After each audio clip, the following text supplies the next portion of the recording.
ভাই মাথা কি পিছনে, ভাই মাথা কি পিছনে, মাথা কি পিছনে। বয়স আপনার 16 বছর হবে।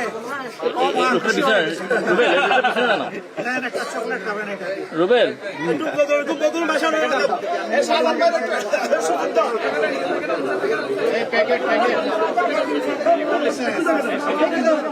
আরে বাবা রে, একটু পিছনে আছে, একটু পিছনে দেখা যাচ্ছে না।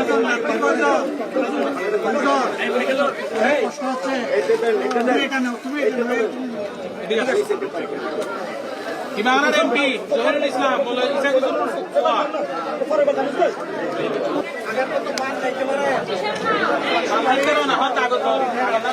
আরে ভাই কই যাচ্ছেন আপনি? সামনে কেমন সামনে আসতেছিলেন?